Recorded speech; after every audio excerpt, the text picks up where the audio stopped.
I was wearing a dress worth $5 million when I was thrown into a dog fighting pit. My opponent was a massive Doberman. The fight had barely started when it began stalking toward me. Its horrible breath made me back away. Then it ripped my dress clean off. The $1 billion diamond necklace around my neck was exposed. A dog trafficker nearby saw everything. The Doberman kept closing in. I turned and ran, but the gate behind me had already been locked. Just when I thought it was over, Diego burst the gate open and helped me escape. I begged him to take me home. He agreed without hesitation. A few minutes later, he shoved me straight into a filthy ditch. That's when I realized he was washing off my perfume. Without the scent, the traffickers would have a much harder time tracking me down. Later, we passed an upscale restaurant. To thank him for saving my life, I decided to treat him to a nice meal. I told him to wait outside while I went in for help. Instead, the staff didn't believe me. They threw me out through the back door. When I made it back outside, Diego was gone. I'd never been on my own before. I'd never walked this far. Before long, my paws were aching. The glamorous life I once had was gone. Now, I was just another stray. The next day, I was starving. Then I spotted a fresh baguette on the ground. I ran toward it, only to run into a pack of stray dogs. I've been dog-napped, bad hair days,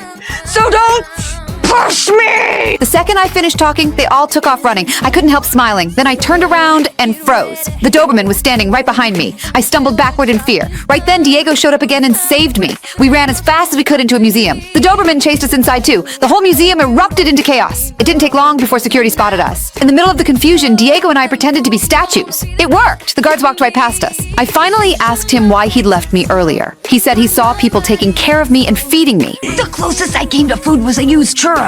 Then we took off again. We barely had a chance to catch our breath before we heard mountain lions roaring nearby. More and more predators started closing in. Diego stayed in front, protecting me. I wasn't about to let him face them alone. I ran up beside him. Then suddenly, a huge cloud of dust rose in the distance. A pack of chihuahuas came charging toward us. Thanks to them, we escaped with our lives. Their leader even guided us the rest of the way home. Eventually, we made it back to my hometown. The moment we entered, I saw missing dog posters covering the streets, and when I spotted some police officers, Diego and I started barking as loudly as we could. It got their attention. They immediately recognized me as the missing chihuahua. Just as I was waiting for my owner to arrive, the Doberman showed up again. It grabbed me and carried me away. The dog traffickers still weren't done with me. Just as they were about to lock me up, Poppy, who'd always had a crush on me, suddenly appeared. He clamped down on the trafficker's nose. During the chaos, Poppy and I ran for higher ground, but when we reached the top, there was nowhere left to go. I missed my footing and fell into a narrow crevice. Luckily, I wasn't hurt, and down there, I found Poppy, who'd been locked up. We were just about to escape when the Doberman blocked the exit again. At that moment, Diego lunged at it. He slowly started losing the fight. I rushed in and bit the Doberman, but I was too small.